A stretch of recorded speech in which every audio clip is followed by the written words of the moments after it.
Hare Krishna, Krishna Krishna, Hare Hare, Hare Rama, Rama Rama, Hare Hare. Continuing the discussion of the name Tirthakara, Bhagavan Vishnu, who makes tirthas, or has tirthas in his hands. These are various meanings. By linguistic analysis, it's found that the name or the word tirtha is related with some words in English, which also give the idea of going through, crossing over. Words such as thoroughfare, transition, transformation, transport, and transcend.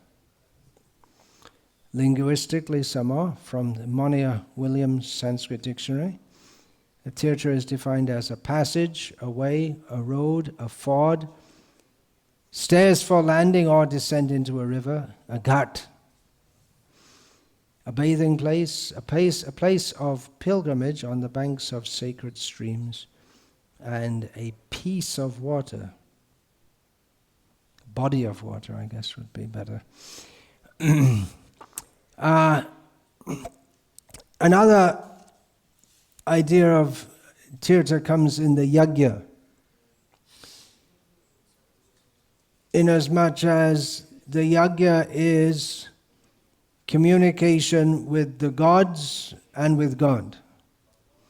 We offer something in the fire, and Agni carries it to the world beyond. So in this way, what we have here, we that crosses over to another sphere.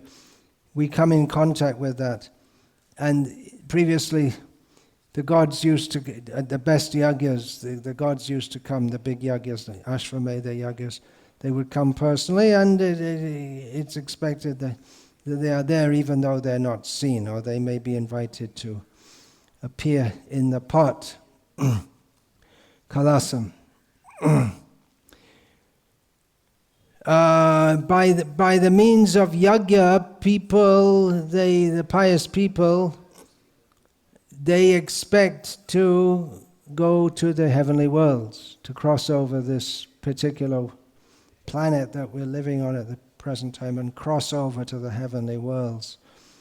Especially the yajaman is supposed to get that, the sponsor of the ritual. So that's another understanding of tirtha, the yajna, the Vedic sacrifice, is for crossing over.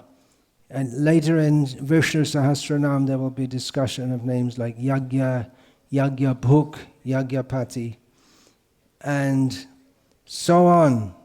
And of course, in this Kali Yuga, Krishna Varnam Tvisha Krishnam Sangopangastra Parshadam Yagyai Sankirtana Prayer Yajanti Sumeda Saha. In this Kali Yuga, one should worship the form of Krishna, who is not blackish like Krishna, but is always chanting the names of Krishna, who appears with his associates and weapons.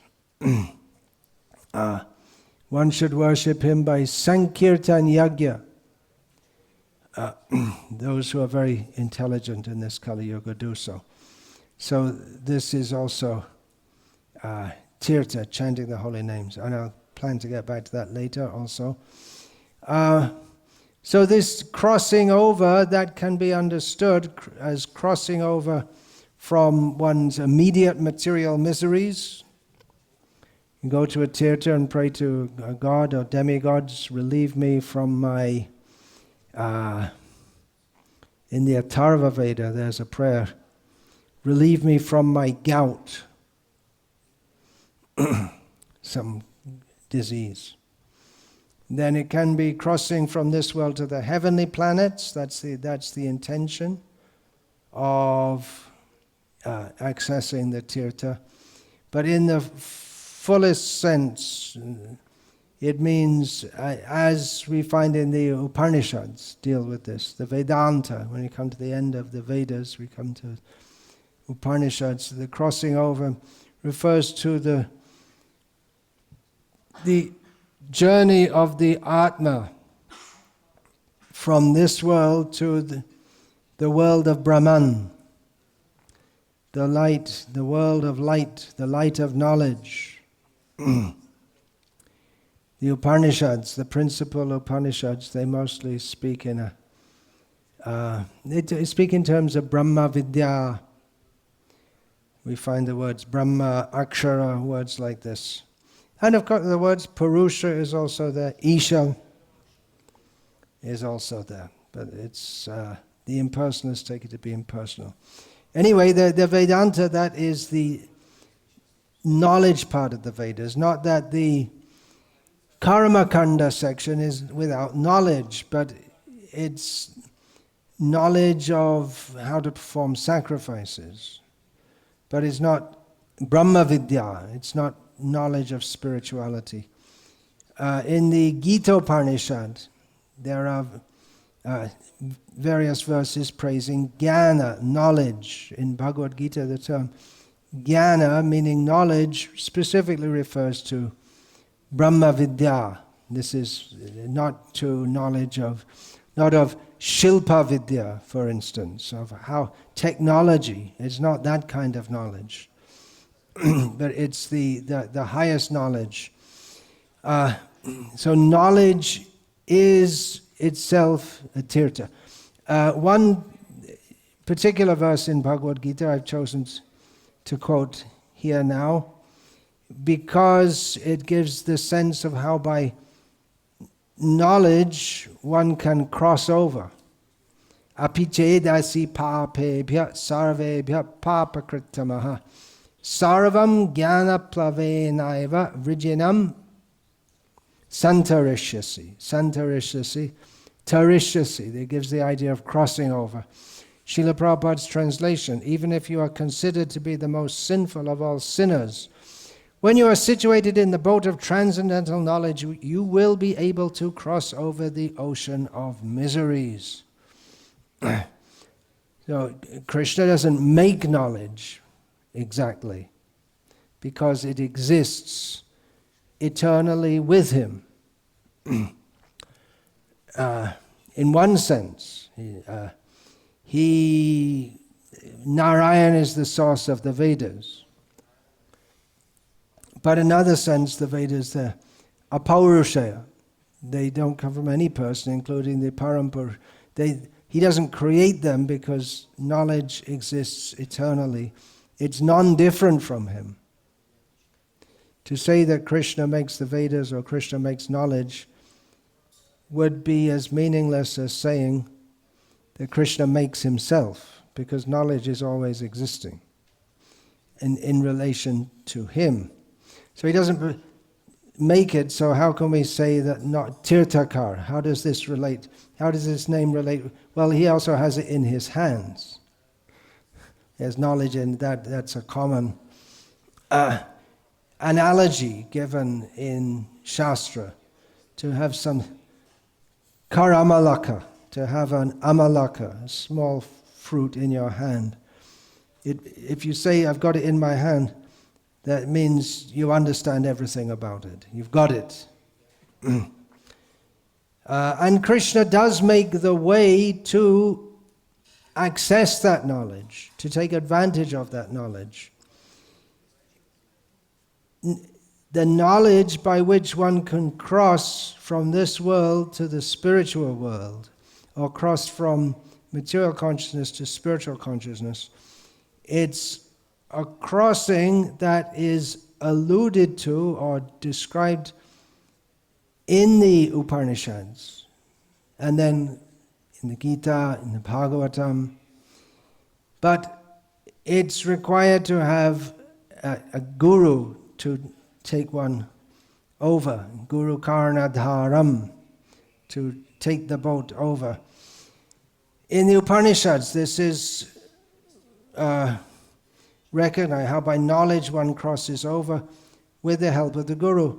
The Prashna the Prashna Upanishad ends by saying that who is really our Father is the one who leads us across to the shore beyond ignorance. Ishopanishad, a person crosses over death by virtue of knowledge. In Mundaka Upanishad also, sorrow and sin are crossed over to reach immortality. Brahmavit Brahmaiva Bhavati. One who knows Brahma becomes Brahma. This is a commonly misunderstood statement that if you know Brahman, thinking you know Brahman, then you become God. No. That's not correct. But one becomes, by knowing the spiritual, one becomes spiritually situated. Doesn't mean that one becomes para-Brahman. The word tarati there is used in Mundaka Upanishad, that one, by knowledge, one crosses over sorrow, one crosses over sin. Liberated from the knots of the heart, he becomes immortal. That is Chidyan, Pidyate Hridaya Grantis, Chidyante Sarva Sangshayaha. The same is in you know that from the Bhagavatam, that's in Mundaka Upanishad. And the second two lines in the Mundaka Upanishad, a little bit different from the Bhagavatam version. So we find the Gita and the Bhagavatam, there's so many statements which are predicated upon or practically the same as statements in the Upanishads, which the Upanishads give us the way to cross over this material world. So going back to the usage of the word tirtha as it's most commonly known, as a place, a particular place that one has to go to. Of course, one can reside there also. It's a place of crossing where the Supreme Personality of Godhead and maybe the demigods, if it's a Shiva Kshetra, or I'll plan to speak about that later, Shiva Kshetras and Shakti Pitams. They're not called tirthas. I'll speak about that later, Krishna willing. And so the Lord, the Supreme Lord, or in the case of demigods, they are there. They manifest themselves there. So that, and they welcome people to come there. So people who come there, it's the idea you're going to see a person, a God, or the Supreme Lord, in a mood of supplication. He or she, in the case of temples of Devi, Amman, they make themselves available in tirthas. Ganga makes herself available. They've come to help us. And they appreciate people, they want to help people who come to them. So if you come to automatically by going there, and especially in a mood of supplication, humility, the Lord becomes very pleased. And so one's worship, the effects of the worship are increased simply by going to a holy place. Of course, it's not just going to a holy place. One is supposed to follow all the rituals connected with that and behave properly as suitable to a holy place, which itself, the rules that one has to follow, the rules themselves help to prepare one's consciousness to be suitable for approaching the Supreme Lord.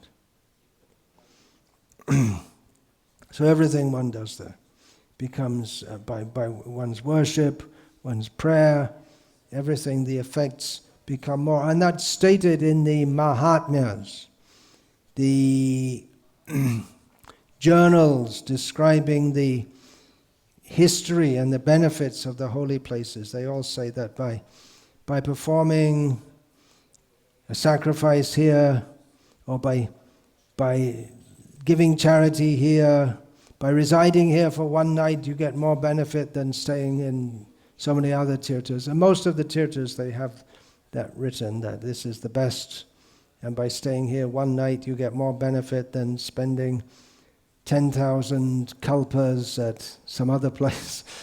And they all have that. They all have such praises to enthuse the pilgrims. Srila Prabhupada created tirthas. He himself was a tirtha, a moving holy place. Again, I plan to discuss more about this later. And he created worldwide tirthas. Everywhere Srila Prabhupada went is a holy place. Chennai is a holy place. Why is that? We have the Kapileshwara temple is there, the Parthasarathi temple is there. Gauriya Math, Bhaktisiddhanta Saraswati Thakur said, Prabhupada, he went there. So it's a holy place.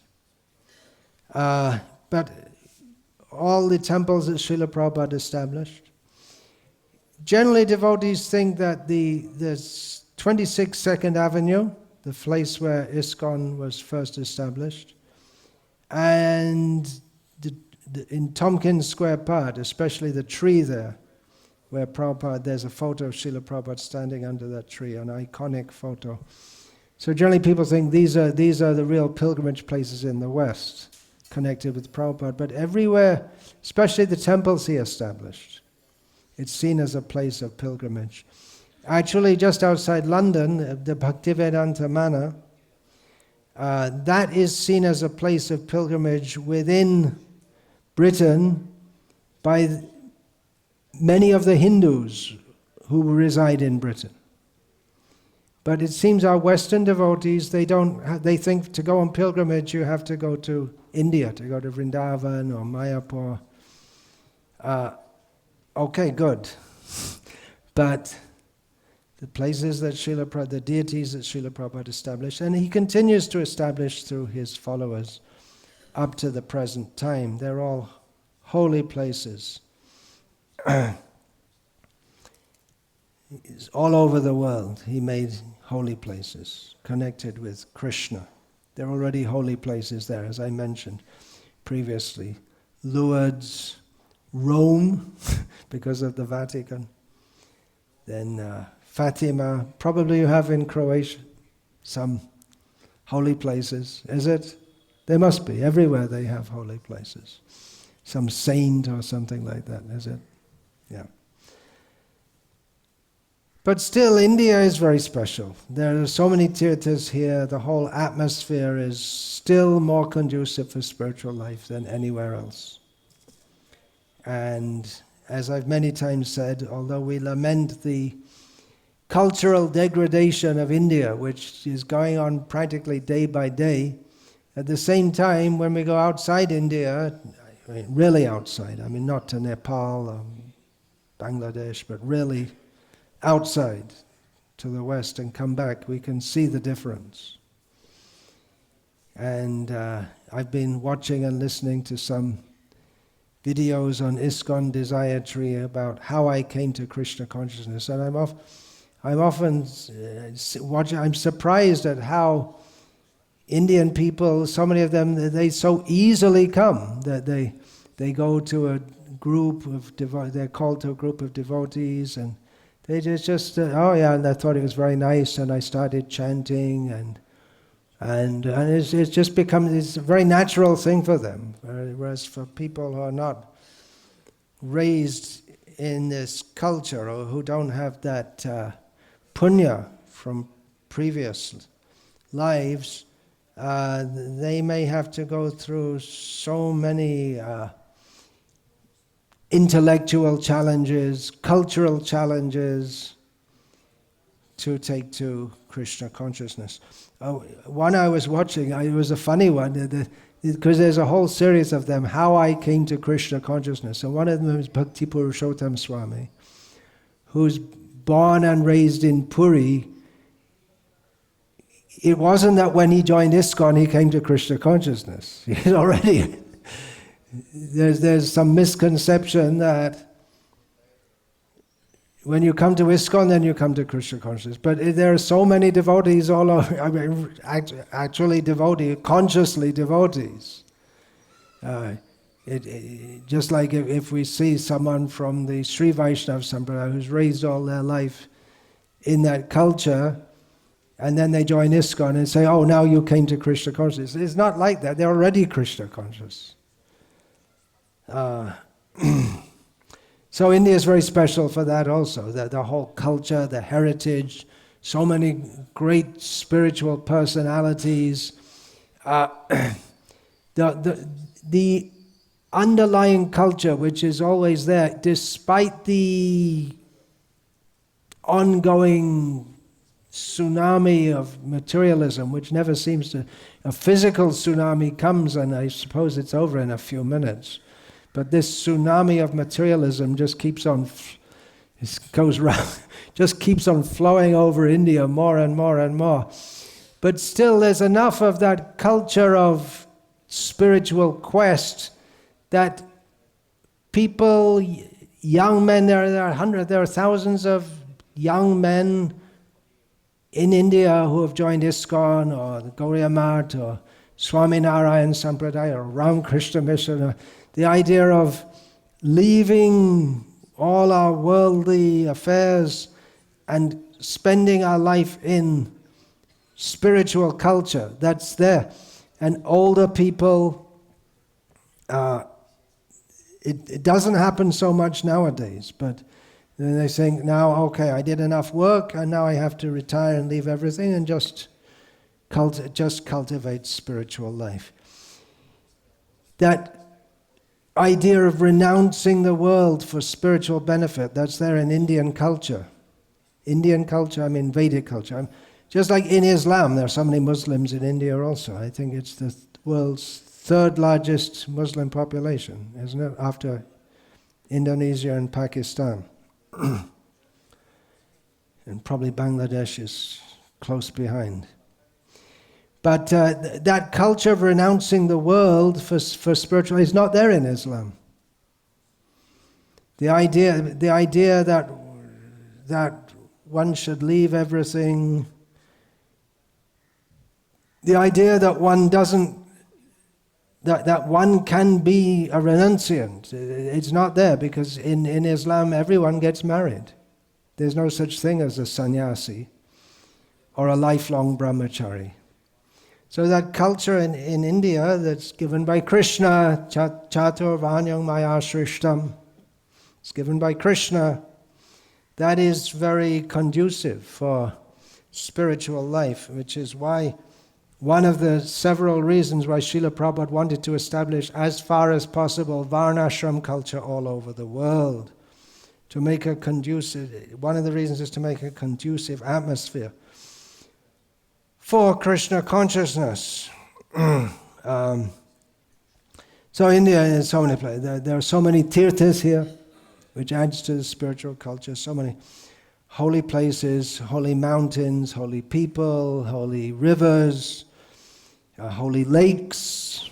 Srila Prabhupada wrote in his purport to Srimad Bhagavatam, Canto 3, Chapter 1, Text 17, in the land of Bharata Varsha, actually it's better to say Bharat. We're accustomed to say India. I think even in Tamil people say India, they don't say Bharat. In Hindi you'll say Bharat. There must be in the... Bharat must be there also in Tamil, huh? It's there, but I don't hear anyone say it. They say India, or something almost like that in Tamil. But in the land, Prabhupada writes, in the land of Bharata Varsha, there are many hundreds and thousands of places of pilgrimage distributed all over the country. And by traditional practice, the common man visits such holy places during all seasons of the year. Some of the archa representations of the Lord situated in different places of pilgrimage are mentioned herewith. The Lord is present at Mathura, the birthplace of Lord Krishna, as Adi Keshava. The Lord is present at Puri, Orissa, as Lord Jagannath, also known as Purushottama. He is present at Allahabad, Prayag, as Bindu Madhava, at Mandara Hill. That seems to be used to be a much more important place of pilgrimage than it is now. When it's stated the Mandara Parvat, that Chaitanya Mahaprabhu, he visited that. I believe it was on the way to, when he was going to Gaya. It used to be on the, everyone going, at least coming from the eastern side, from Bengal to Gaya, they would go to Mandara Parvat. So it doesn't seem to be so well visited. I haven't visited there. Mandara Hill, he is present as Madhusudana. In the Anandaranya, he is known as Vasudev, Padmanabha and Janardhan. At Vishnu Kanchi, he is known as Vishnu. Generally, we know him as Varadaraja. But maybe it's referring to another deity there, because there are many ancient deities there, aren't there? And at Mayapur, he is known as Hari. Mayapur here refers to Haridwar, Rishikesh.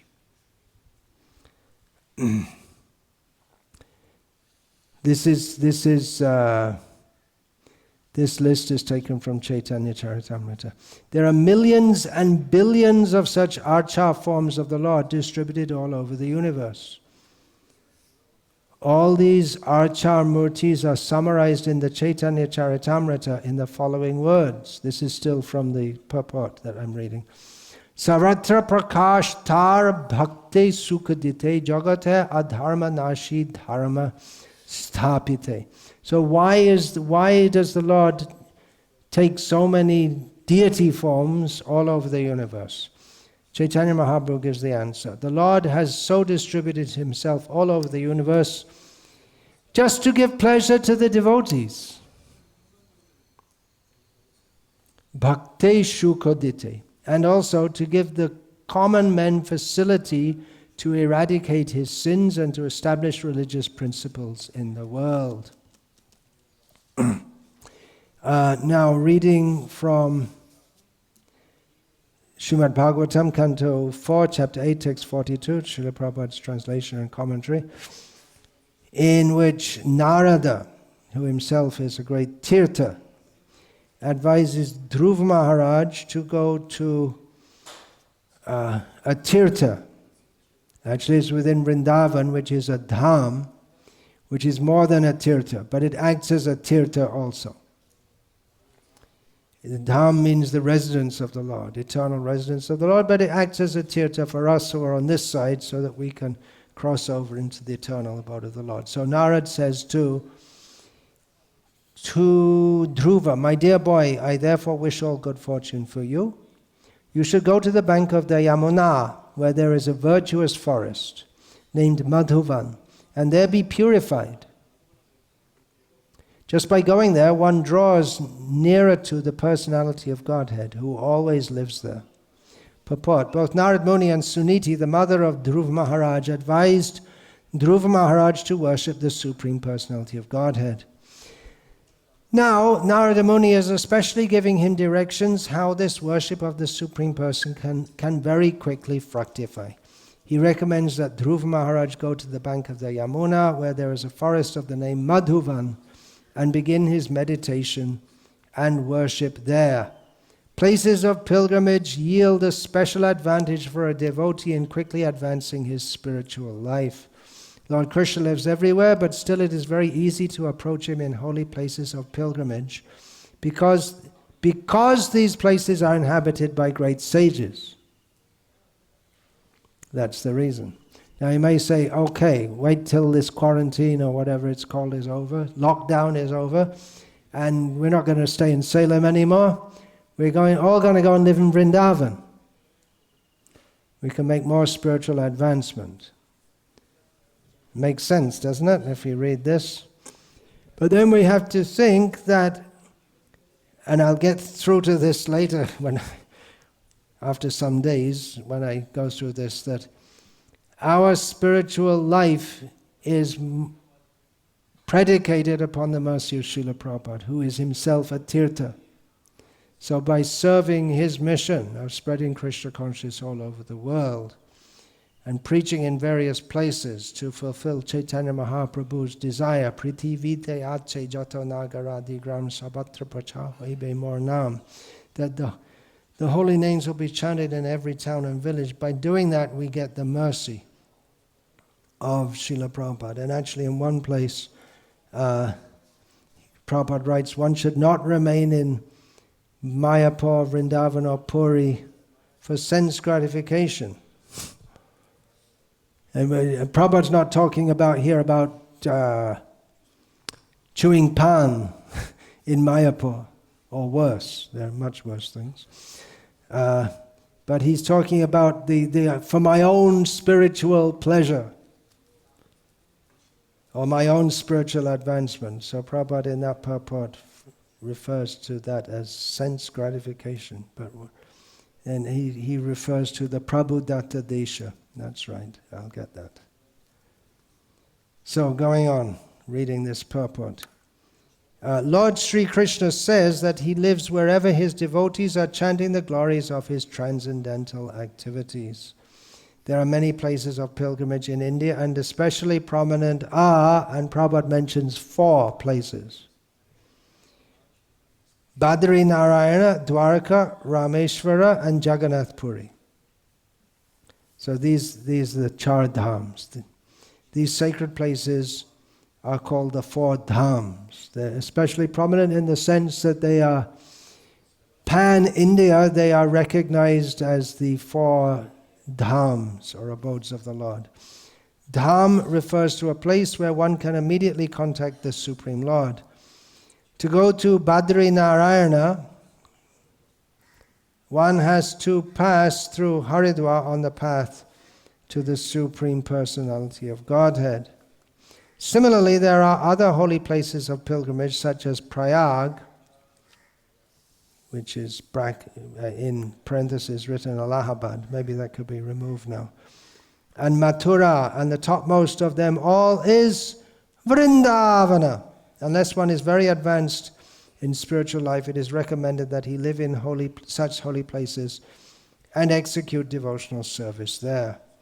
According to the statement of Narada Muni, Madhuvan, which is still existing in the Vrindavan area in the district of Mathura, is a most sacred place. Many saintly persons still live there and engage in the devotional service of the Lord.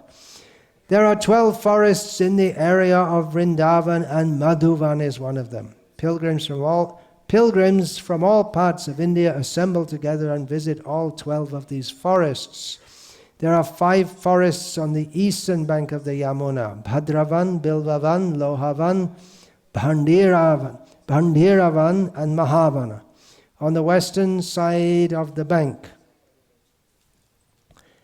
there are 7: Madhuvan, Talavan, Kumudavan, Bahulavan, Kamyavan, Kadiravan, and Vrindavan.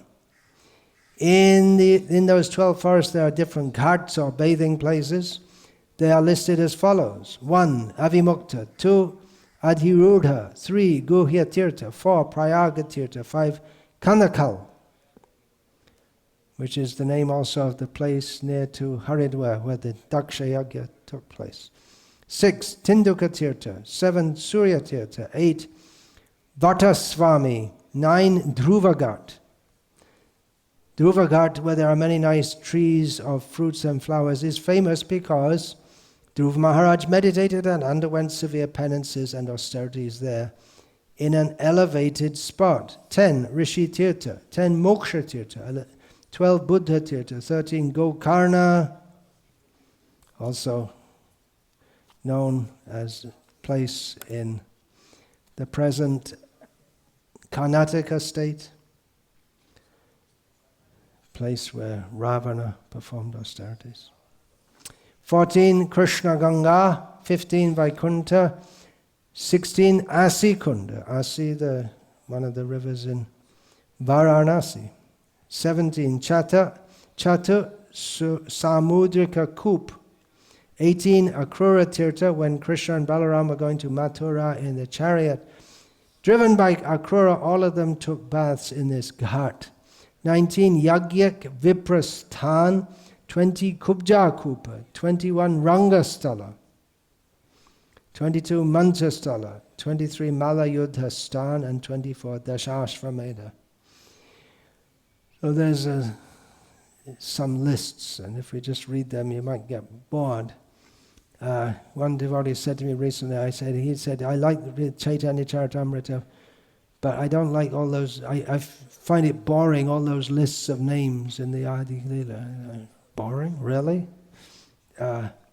Maybe it is when you first read them. But then when you read again and again, and you hear about the pastimes and the different devotees, then it becomes more meaningful to you. So similarly, Yagik Viprasthan, when we understand that's the place where Krishna performed pastimes of sending his friends to beg food from the brahmanas who were performing sacrifices, and then the Jaya, what is that? Jaya Dvija Patni, Jaya Naga Kanya Kan, Gan, Bhakti Teja Hara Pailo Govinda Charan. Then the wives of the Yagik Brahmanas, they all attained the lotus feet of Govinda by their devotion to him. So it becomes a very nice thing to hear. Just by hearing one word, the whole picture comes in your mind. And Kubja,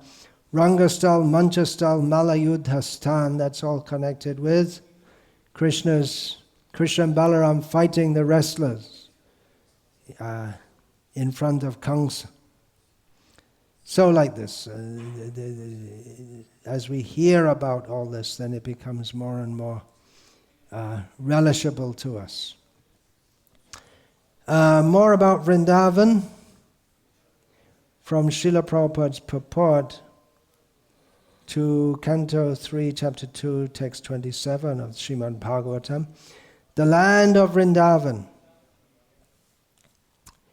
the Lord's childhood playground, still remains today, and anyone who visits these places enjoys the same transcendental bliss, although the Lord is not physically visible to our imperfect eyes.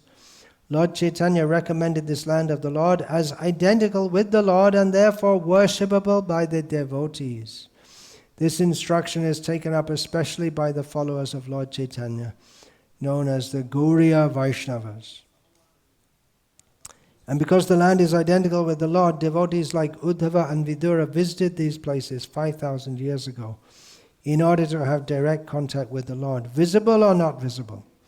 Thousands of devotees of the Lord are still wandering in these sacred places of Vrindavan, and all of them are preparing themselves to go back home, back to Godhead.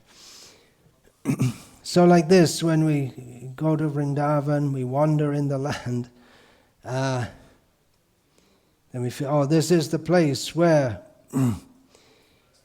Krishna sat and took his lunch. This is the place where Krishna took the garments of the gopis. Actually, there's more than one place. It depends who you listen to. Chiragat. This is the place where Krishna subdued Kaliya, and every place is marked with the footprints of Krishna. Yeah, Krishna. How about Radha Padankita Dham Jar Nam Vrindavan? That's also Vrindavan is known in Bhaktivinoda Thakur's analysis as the place which is marked with the footprints of Sri Radha.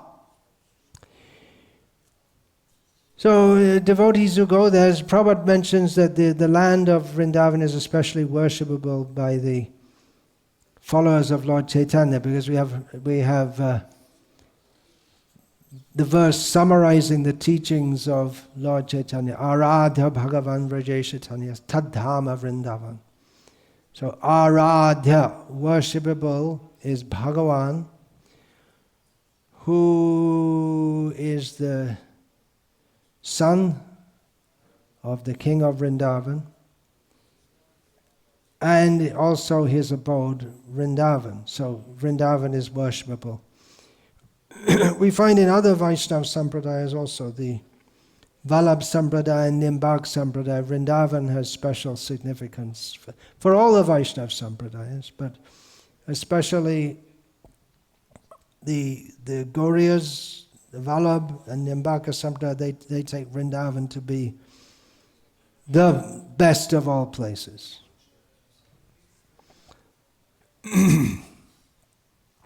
So devotees who go there, we go to any holy place, and we can feel that it's not just me, but there are so many before me who have come and worshipped this land and taken blessings from this land and become spiritually inspired in this land. Going on pilgrimage helps to solidify our faith, and that happens a lot with devotees from the West. In the West, Hare Krishna movement, there are few devotees here and there. It's not mainstream. But if you go to India and then you go to Tirupati and see crowds of people, huge arrangement just so that people can come and be pushed and shoved for a nanosecond darshan of Sri Venkateswara, and people are satisfied. Okay, I waited. Nowadays you don't have to wait so long. You may only wait 24 hours in line. But no, even then, if you just go for the free darshan, you still have to wait a long time, even though it's all computerized, the darshan. But if you have the idea to go on Vyasa Purnima, Guru Purnima, or for Govardhan Parikrama, then you can squeeze in, you can get squeezed in with the thousands and thousands of other people, or even on any day, if we do Govardhan Parikrama. Well, maybe in the hot season, if you go at night, you'll find more people. It's so hot in the day. Even in the day, people do. But you're seeing that it's not just in Europe or America or Australia, where Hare Krishna movement might seem like some small sect, but then we come to India and we see that there are literally hundreds and thousands of people who are going on pilgrimage, visiting these holy places. And the pilgrims who come also feel they're connecting that it may be a family tradition or village tradition. Our village, every year, the members, they go to Tirupati or whatever. So it's been going on for generations. So we feel connected to a living tradition. It's not just something, just like in the Western countries, you can go to some places, tourist place, and the people dress up in traditional costume. Actually, they do that also. In Rajasthan, still many people wear that costume, but I was once in Delhi airport and they had a bunch of Rajasthani musicians with all their turbans and everything. It becomes a tourist attraction. But then when they've finished their time sitting and playing their instruments, then they go and put on pants and a shirt probably. I don't know what they do. But the people are still living the tradition. It's not a forgotten, just like there's rascal propaganda everywhere. Sanskrit is a dead language, or when did it die? It's just propaganda. There are so many people speaking Sanskrit. It never stopped in India. So going on pilgrimage here in India, we feel connected that this is something for generations. It's been going on. Ganga is flowing from our perspective, from our vantage point in time. Ganga has been, she's flowing eternally from the lotus feet of Lord Vishnu. And since time immemorial, the pilgrims have been coming and taking bath in Ganga. We find in Chaitanya Charitamrita that what was his name? There's this Ranganath Puri, was it? He met Chaitanya Mahaprabhu. He was a godbrother of Ishvara Puri, Chaitanya Mahaprabhu's guru, so to speak. And they were in Pandharpur, and then he said, "Oh, now I'm going to the Ganga to take bath." And the Ganga is over 1,500 kilometers away. You have to walk. Just like saying, I'm going into Karapur to buy some aspirins. Right, just round the corner, right? I'm going to the Ganga to take bath. They're 1,500 kilometers walking over the jungles and everything. People went to take bath in the Ganga by walking. I read one account, one British Christian missionary in India, and he gave an account of how people, they were on a boat, passenger boat or something, on some river, and they were going toward the Ganga, and when they caught sight of the Ganga, everyone just became ecstatic and shouted, "Jai Gange!" and he was saying he's going to have a hard time preaching Christianity. He was saying that Jesus delivers you from all your sins, when just by seeing the Ganga you get free from all your sins, in their understanding. And I said yesterday, the day before, about how the British also describes for miles and miles of just the road completely packed with all pilgrims going from Bengal to Puri for Rath Yatra. So we can feel we're part of a great tradition. And another thing going on pilgrimage is, one may be a big man in the worldly sense, but everyone has to wear simple cloths. There's no showing off your opulence. It may be changed a bit now, because they have 5-star, well, not 5-star, but hotels for the richer people, and dharamshalas or choltris for the poorer people. And the richer people drive up in the SUVs. The poor people go by bus to reach a holy place. But that idea is that we're all the same here in front of God.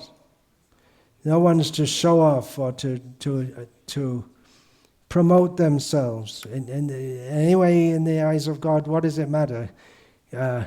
Someone has 1,000 crores, someone has 1,000 rupees only. But in relation to God, it's all His property anyway, and He gives and He takes away. So one shouldn't flaunt one's opulence or prestige in a holy place. A place to become humble.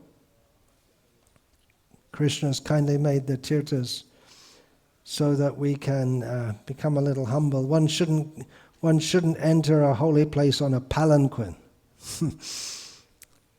Actually, the best way to go is by crawling. Dandavat parikrama. That's the best way to go. At least mentally, if we have that attitude, that I'm coming now in proximity of He who is much greater than me. All the time I'm in this illusion of thinking myself very important. But now I'm approaching He who is greater than me, so I should try and muster up some humility, which is the proper start for spiritual life. Hare Krishna. Shri Tirthakara Bhagavan ki jai. Srila Prabhupada ki jai. Hare Krishna.